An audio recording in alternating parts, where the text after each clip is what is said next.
I would say to all your listeners that, having valid soil samples in place for the year is very important.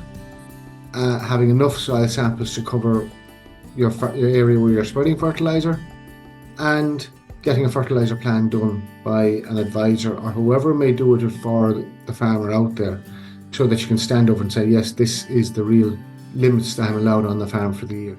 Hello, I'm Kieran Lynch and welcome to OviCast, the Teagasc Sheep podcast. Each episode will bring you latest insights, advice and technical updates for the sheep industry. This week's episode, I'm joined by environmental specialist Tim Hyde to discuss the importance of knowing our fertiliser limits on farms. We discuss how the introduction of the Fertilizer register has put purchased fertiliser more in the spotlight in farms. Tim explains the implications of this, how farmers can work out their stock rate and what the limits are. We discuss the importance of soil sampling, how that can impact their fertiliser limit and the importance of getting a fertiliser plan done. We finish up discussing how some changes in slurry spreading and the use of less technology on farms are in place this season and all the changes are coming down the tracks. We start off with a little bit of context around the current situation. With the introduction of Fertilizer register last year, there's a little bit more focus on fertiliser usage on farms. Let's just put that in context. It's important. I suppose we need to stay on the right side of that, because what we use on farms is now being recorded from the merchant right the way through. So farmers need to be kind of aware of what they're purchasing this spring. And yes, you've highlighted there the fertilizer register. It's a new way for farmers and merchants and the department to kind of get used to that all the fertilizer that's been bought is now being recorded. What's moving between farm to farm is also being recorded. Maybe some farmers might be buying in bulk and selling it on. And you've merchants, for the smaller or bigger merchants, are all now recording fertilizer. And the start of it came in last year. And there was you had to register for the fertilizer database, and there's still somewhere around 5,000 to 6,000 farmers that still haven't registered for it. So even if you're not using any fertilizer, you're still supposed to have registered for the database. And in September last year, farmers had to declare their closing stocks. So last year was the kind of start of it. It came in at the end of the year. This year is the full year recording of the fertilizer database. And that's driven an awful lot of questions at farm level for farmers going to buy fertilizer, for farmers asking what fertilizer can I use when they're going into the merchants or the co-op. Some of the co-ops are asking the same question. Do you know how much you can buy? Do you know what type of fertilizer you can buy? And that's pushing back onto advisors and farmers to kind of come up with a fertilizer plan of some sort for a year, to allow farmers to go away with confidence to say, well, I know I can buy X amount of this type of fertilizer and Y amount of that type of fertilizer. And that, when this is all registered on the database, even if I do declare some closing stocks, I'm not going to push myself into any problems if I have an inspection from the Department of Agriculture in relation to my fertilizer usage for the year. So I think that, Kieran, that puts a bit of context on it, that, it's important to know what you can buy, how much you can buy, what type of fertilizer you can buy, and that your co-op is happy to give you that. And some of the co-ops are, I think, a bit nervous about selling fertilizer to farmers over the counter because they don't want to sell them the wrong type of fertilizer. It's working out what amount of fertilizer you're allowed is very easy if you have soil samples. It takes a bit of work to get a fertilizer plan done, but at least if you have soil samples, you can prove, look, I have so many hectares or acres at P-index 1, 2, 3s or 4s, and I can get a fertilizer plan done up. And a fertilizer plan isn't that simple, in that it's, you have to take into account what meal you fed last year, your grassland stocking rate that you had last year. But it is possible, and I would say to all your listeners that, fertilizer, having valid soil samples in place for the year is very important. Having enough soil samples to cover your area where you're spreading fertilizer, and getting a fertilizer plan done by an advisor or whoever may do it for the farmer out there, so that you can stand over and say, yes, this is the real limits that I'm allowed on the farm for the year. So I hope that answers your first question, Kieran. No, I think you put a lot of context around there, and your last point is something I think we'll come back to a bit more as we go on. Look, I just say the fertilizer register certainly has put more focus on it at farm level of merchants, and it's something that's been dealt with a lot more by advisors at the moment. But Tim, the rules governing fertilizer usage on farms haven't changed in so far as the nitrogen, the phosphorus limits on farms have been there beforehand. It's just they're more in focus. So maybe briefly, if you could just outline what they are, we might delve into them a bit more then. Look, there's been a requirement for every farmer to have a fertilizer plan since 2006, since nitrates came in. So it's nearing on 20 years. The number of farmers that would have had a fertilizer plan every year wouldn't it would have been limited enough. So to get a fertilizer plan, look, we look at the hectares of land that people are declaring on their BIS farm. So this time of year for declaring the land on BIS. Then the crops that are going into each of those fields. So some sheep farmers may have a bit of rough grazing, they may have a bit of hill, there may be lowland, there may be a bit of crops on the farm, there might be a bit of spring barley or something. And then depending on those crops and the stocking rate that you had last year, and we're going to talk about grassland stocking rate. So we can get into that a little bit more detail, but I'm not going to go into real detail on it because it takes a bit of working out. But your grassland stocking rate last year defines what fertilizer you're allowed on your grassland in this year. And the reason they use last year's grassland stocking rate is that it's easier to work out what your grassland stocking rate was last year, which is your grazing livestock, and every animal produces so much nitrogen per head, and we can go into the details of that. But when you work that out, you know at the end of the year, well, like at the start of this year, let's say, I know what my grassland stocking rate was last year, and then there's a table I work off to say, well, that's how much nitrogen and how much phosphate I'm allowed per hectare or per acre. The one thing I would say to you is that under the regulations, nitrogen, chemical bag nitrogen, bag P are covered by the regulations. There's no limit on potash. So people can use potash whatever way they want. And the reason there are regulations on how much fertilizer you can use is over the nitrates regulations. So we often think that nitrates regulations cover the higher stocked farmers, the derogation type dairy intensive beef farmers. They don't. They cover the nitrates regs, which includes nitrates and phosphate, cover every farmer in the country. And as part of those nitrates regulations, this fertilizer register, our fertilizer database that we talked about, has come in. And the requirement for farmers now to know what their stocking rates were last year so they can work out their fertilizer for this year. Kieran, you and I are both fairly well on the ground in relation to what's happening in advisory offices. But I would say about 50% of advisors are getting this question on a daily basis from farmers over the last number of weeks, months. How much fertilizer can I buy? And we'll go back to our previous year's grassland stocking rate and work it into our fertilizer plan. I was just going to say, I think you're just right, Tim. I think there's probably a misconception out there that we assume it's only derogation farmers that are caught up in all this. It's not, and that has changed a lot. Look, I'll just get you maybe to explain how you work out your stock rate for those that aren't familiar with it. And there won't be that many in the very high stock derogation levels, obviously, but it does apply to a broader swath of farmers out there. So how would they actually go about checking and seeing, well, what is my stocking rate? Okay. Well, look, Kieran, what I'm going to say from the start is it's easier for a bovine or a cattle farmer to work out their stocking rate because there is a department system there that tracks the cattle movements on a farm, and every animal, whether it be 0 to 1 year old, 1 to 2 year old, or over 2 year old, or a suckler cow or a dairy cow, they're all tracked on the AM system. And in the department, in the ag food system, there is an NMP statement where they can get their bovine figures for last year. So it'll tell you what your total N produced on the farm from bovines were. It'll also tell you how many hectares you had. So I'll give you an example. Let's say the NMP statement said that from bovines you produced 10,000 kgs of N, and you had 100 hectares. That's 100 kgs of N per hectare. And then we have tables to work off. For sheep farmers, it's more challenging because even though there's a census done at the end of every year, sheep census, it doesn't work out those nitrogen figures for you. So I'm going to take a sheep only farm as a quick example. If I had every ewe produces 13 kgs of N per head, every hogget, lowland hogget, produces 6. If I had a mountain ewe, it would be 7. If I had a mountain hogget, it would be 4. And if I had store lambs, it's 2.4. So those figures are available. So lowland ewe 13, lowland hogget 6, mountain ewe 7, mountain hogget 4, and store lambs 2.4. So let's say I'd 100 euros and I'd nothing else. So 100 by 13 would be 1300.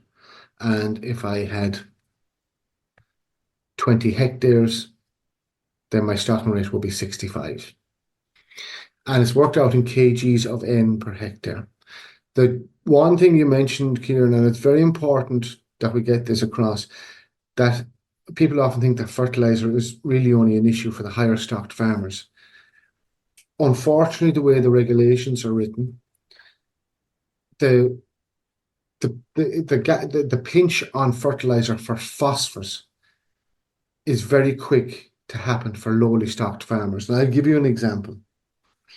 If I didn't have soil samples on my farm and I was stocked at less than, I'm going to say €2.5 to the acre. I'm going to say to the acre because, or €6 to the hectare. I'm only allowed somewhere between 5 and 5.5 units of phosphorus per acre. So less than a bag of 18612 per acre. And that's where the majority of the lower stocked farmers will get caught. If they're less than 85 kgs of N per hectare, they're only allowed less than a bag of 18612 per acre. So it's the 6, not the nitrogen is restrictive, it's the phosphorus. Yeah. So, at that stocking rate, they'd be allowed about 70 units of nitrogen, but they're only allowed about 5.5 units per acre of P. And it's those lower stock farmers up to from 0 stocking rate up to 85 kgs of N per hectare, and the ones from 85 up to 130, where you would think you're nearly doubling your stocking rate in some situation. Your nitrogen does go up accordingly, and most of those farmers would say, well, I'd have no problem living. Instead of being at 72 units of nitrogen, I may be now allowed up to nearly 90. But the phosphorus doesn't go up in the same percentage per se.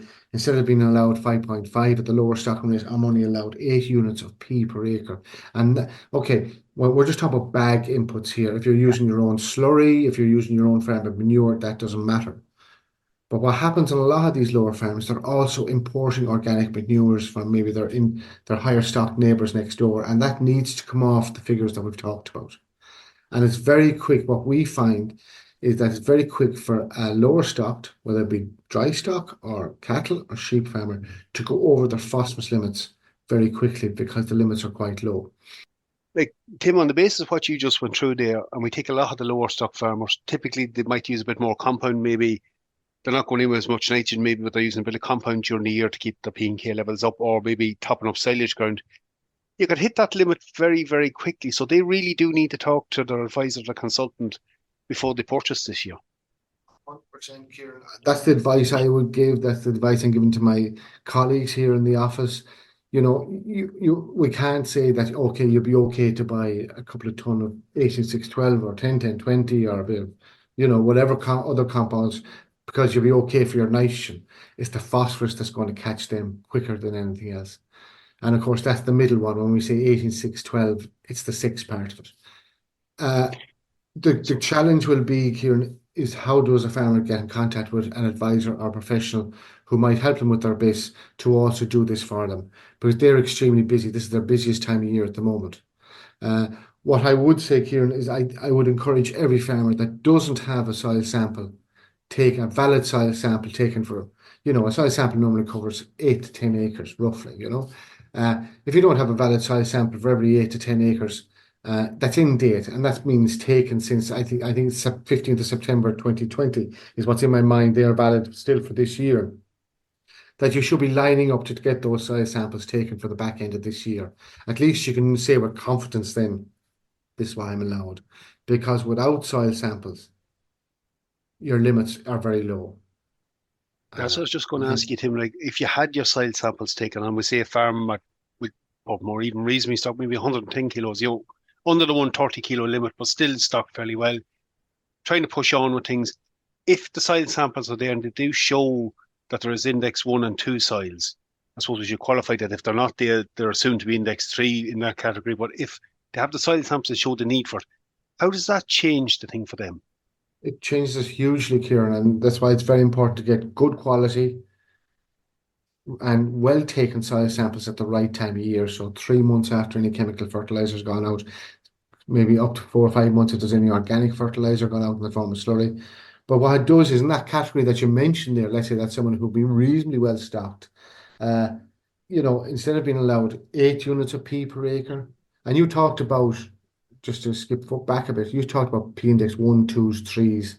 All soil samples will have an index. 1 is very low, 2 is low, 3 is it's where we want to be, and 4 is when you've excess nutrient in the ground and you wouldn't be putting on any more nutrients because from a water quality perspective they could be lost.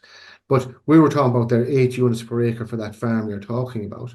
That's where you have no soil samples, or it's been soil samples as P index 3. If you're at P index 1, which is low or very low, you're talking about doubling or maybe trebling your allowance. So that gives you an awful lot more scope to put out the compounds. And you are correctly saying that the majority of lower stock farmers would put out lower stock, or would put out compounds, high NPK compounds, before they would put out maybe protected urea. It's what we used to put out. We're still putting it out, and it's working well, and they're maintaining soil fertility. So what I'd say to you is, by having a good quality soil sample that will show you what the actual P result indexes are, you may be allowed a good bit more P than if you don't have soil samples. Tim, just going forward, like there are other changes that are coming in, and we've touched on the stock price. We probably should have qualified a little bit better just the categories that over the 130, the 100 to 130. Like there is other measures coming in, such as the use of less for slurry application. Do you maybe just touch on that a little bit for me? Like what's coming down the tracks for maybe this year and what's going to happen next year? Okay, well, look, I'll touch first of all in relation to, you mentioned 130, which is a stocking rate for your previous year's grassland stocking rate. All these rules and regulations are all based on your previous year's grassland stocking rate. So what I'd say to you is that last year a rule was introduced that if you were over 130 and if you had no soil sample on grassland, you were allowed no chemical P, no bag P.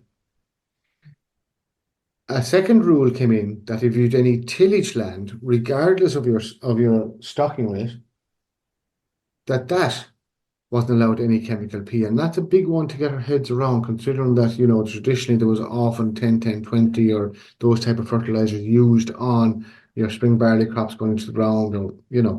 So the two rules are, if you're over 130 without a soil sample, you're not allowed any chemical P or bag P.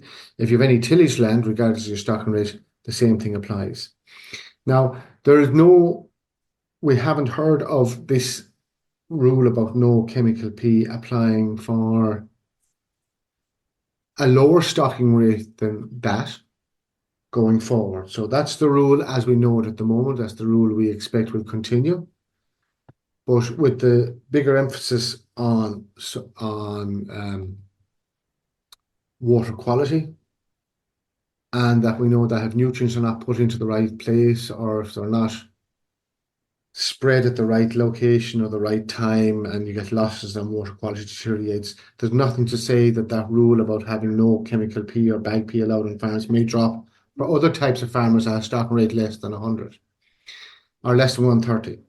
The one thing you did ask me there, you mentioned low emissions. Low emissions slurry spreading, which is trailing shoe or injection. For this year, 2024, any farmer with a grazing or grassland stocking rate of 130 or greater have to use less this year. From the 1st of January 2025, if you're over 100 kgs of N from grazing livestock or grassland stocking rate, you have to use less. Just a clarity on that is that any farmer that might be taking in pig slurry has to use low emissions for all pig slurry since the 1st of January last year. So it's 130 this year, 100 next year. Grassland stocking rate, you have to use less. There's going to be a large number of farmers who are over the 100 that have to use low emissions for either sheep slurry or cattle slurry. Tim, I is going to see a bit of a change. And look, we've seen a lot of investment in that technology among contractors, among farmers. But the fact that net is going to get wider, it's probably something that needs to be on the radar for more farmers out there. Yeah, look, anybody who's reasonably well stocked would be hitting the 100 or 130 kgs of N per hectare, you know. Um, if you've got sheep, I think the 130 is met by 10 euros to the hectare, which is only 4 euros. It's 4 euros to the acre. If you're talking the lower one, which still comes in 2026, which is 100 kgs, you know, We're back at about seven, so we are like so. you're in around 7 euros to the Yeah. hectare, which, you know, would probably be the average stocking rate on an awful lot of lowland sheep farms out there. So, you know, it's Yeah. coming at us and there's going to be more of it. Look, if I take everything you've discussed and put it in context for the vast majority of farms out there, one of the investments we should put on the card through the back end of this year or certainly next spring, if it's not already done, is getting soil sampling and getting the nutrient management plan done up. Not only, look, we could argue, we've discussed at length before about the benefits in terms of production and improving our soil fertility, but also in terms of compliance now, Tim, it's a sensible investment and something that needs to be considered. 100%, Kieran. And okay, we can talk about getting a simple fertilizer done, a fertilizer plan done, or a detailed one. You've mentioned about optimal soil fertility. Look, we all want to grow as much grass as we can, as cheap as we can, with the least amount of investment. Because, you know, if we go back a couple of years, how the volatile prices of fertilizers, it could happen again. By taking good quality soil samples, and I'd say don't leave this taking soil samples till next February or March or April. Line up your soil sampler, whoever you do, whoever does them in the locality, take them next November, December. You'll have them back in time. There'll be enough time from the last spreading of fertilizer that any nutrients that were spread will have been dissipated, will have been taken up by the grass and gone out of the soil sample, and you'll get a better quality soil sample. And look, lime, we can't underemphasize liming. You know, if we get all our lime out and we get the pHs right, we might need a lot of this expensive fertilizer that we're buying. So that would be my recommendation, Kieran, is line up your soil sampler and take enough soil samples for the back end of this year, November or December, and you'll go into 2025 with a full fertilizer plan if you haven't got one already, and you know exactly what fertilizer and the amount of fertilizer and type of fertilizer you can buy. Tim, I appreciate that. Look, thanks for putting a bit of clarity around it. Okay, thanks, Kieran. We'll leave it there for this week's episode. I'd like to thank Tim again for coming on with us. He highlighted a number of times, if you're in any doubt at all, contact your advisor, your consultant. See what your limits are before you go purchasing fertilizer this year, if you are in any doubt. I think it's a good piece of advice, and he's highlighted a lot of caveats around where we stand at the moment. That's it for me. For updates from the sheep programme, keep an eye on our Twitter page at Teagasc Sheep. I'm Kieran Lynch. Thanks for joining us. Don't forget to subscribe and follow us for more episodes.